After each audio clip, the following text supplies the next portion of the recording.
আজ আমরা যে উৎসটা নিয়ে আলোচনা করব তার শিরোনামটাই বেশ ভাবায়। ঘাতক নাইলন সুতো, এক বিভীষিকা ও সচেতনতার ডাক। হ্যাঁ, শিরোনামটা বেশ সোজা সাপটা, তাই না? একদম। একটা সাধারণ জিনিস, এই ঘুড়ির লাইলন সুতো, সেটাই যে কি মারাত্মক হতে পারে, সূত্রটা সেই নিয়েই। তো চলুন একটু গভীরে গিয়ে দেখি। নিশ্চয়ই। শুরুতেই শান্তিপুরের একটা ঘটনার কথা না বললেই নয়। সূত্রটাতে খুব জোর দিয়ে বলা হয়েছে। ওই দেবকুমার পালের ঘটনাটা তো? হ্যাঁ, ঠিক তাই। রথযাত্রার দিন উনি ফুলিয়া বাজার থেকে ফিরছিলেন, একজন কাপড় ব্যবসায়ী। আর তখনই গলায় লাইলন সুতোর প্যাচ। কি সাংঘাতিক ভাবা যায়। ওনার নিজের কথাটাই ভাবুন। উনি বলেছেন, আর একটু দেরি হলে প্রাণটাই যেত। এটা শুনলেই তো গায়ে কাঁটা দেয়। উফ, সত্যি। উৎসবের দিন এরকম একটা ঘটনা খুব মর্মান্তিক। এই ভয়ঙ্কর অভিজ্ঞতাটাই যেন পুরো বিষয়টার ভয়াবহতাটা সামনে এনেছে। একদম। আর সূত্র থেকে যা বোঝা যাচ্ছে, এই ঘটনার পর স্থানীয় মানুষের মধ্যে একটা আলোড়ন তৈরি হয়েছিল। খুব স্বাভাবিক। উদ্বেগ তো হবেই। হ্যাঁ, আর আগে থেকেই যে দাবিটা ছিল এই লাইলন সুতো বা মাঞ্জা সুতো নিষিদ্ধ করার, সেটা আরও জোরালো হয়ে ওঠে। তার সূত্রটা এই ঘটনাটাকে একটা বিচ্ছিন্ন ব্যাপার হিসেবে দেখছে না। না না, একেবারেই না। বরং এটাকে একটা বৃহত্তর সমস্যার প্রতীক হিসেবেই তুলে ধরছে। এই বৃহত্তর সমস্যাটা, এটা নিয়ে যদি একটু বলেন।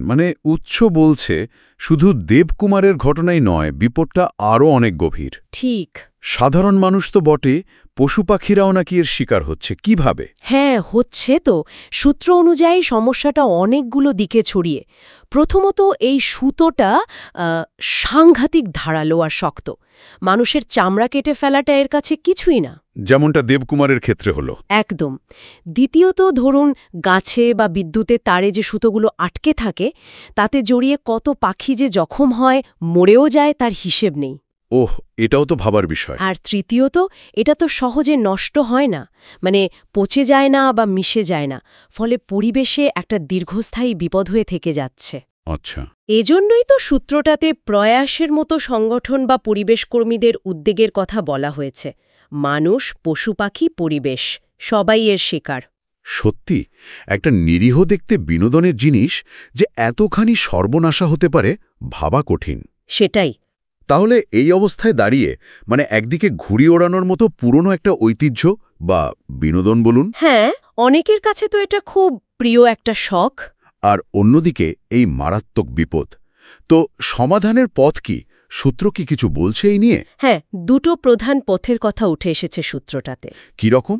একটা হলো প্রশাসনিক স্তরের উদ্যোগ, সরকার বা প্রশাসন থেকে সচেতনতা বাড়ানোর জন্য প্রচার চালানো, মানুষকে বোঝানো যে এটা কতটা বিপজ্জনক। ঠিক তাই।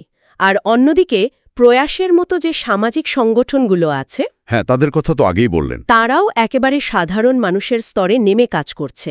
তারাও চেষ্টা করছে সচেতনতা বাড়াতে।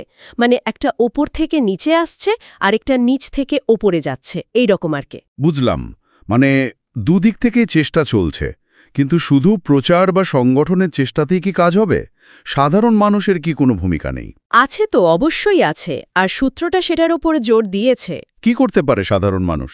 পরিষ্কার বলা হয়েছে, যদি কেউ নিজের এলাকায় কাউকে এই বিপজ্জনক লাইলন সুতো ব্যবহার করতে দেখে, তাহলে সঙ্গে সঙ্গে যেন স্থানীয় থানা বা পঞ্চায়েত অফিসে জানায়। ও আচ্ছা, তার নাগরিক দায়িত্ববোধের কথাও আসছে। একদম। শুধু আইন বা প্রচার দিয়ে হবে না। সমস্যাটা মেটাতে হলে সাধারণ মানুষকেও এগিয়ে আসতে হবে, সক্রিয় হতে হবে। না হলে এই বিপদ পুরোপুরি দূর করা বেশ কঠিন। তাহলে সব মিলিয়ে যা দাঁড়ালো, এই সূত্র থেকে আমরা বুঝলাম যে লাইলন সুতোর বিপদটা কোনো ছোটখাটো ব্যাপার নয়, বেশ গুরুতর। আর এর অনেকগুলো দিক আছে। দেবকুমার পালের ঘটনাটা একটা মর্মান্তিক উদাহরণ মাত্র। ঠিক। আর এর বিরুদ্ধে সমাজে একটা সচেতনতা তৈরি হচ্ছে। প্রশাসনিক প্রচার যেমন দরকার, তেমনই নাগরিক সমাজ আর সাধারণ মানুষেরও একটা বড় ভূমিকা আছে। হ্যাঁ, নিষেধাজ্ঞা আর সচেতনতা দুটোই খুব জরুরি। উৎসের শেষ বার্তাটাও খুব স্পষ্ট, তাই না? উৎসব হোক প্রাণবান, প্রাণঘাতী নয়। লাইলন সুতো বর্জন করুন, সচেতন হন। একদম। তবে আলোচনা শেষ করার আগে একটা প্রশ্ন মনে আসছে, যেটা সূত্রটা সরাসরি না বললেও ভাবায়। বলুন না।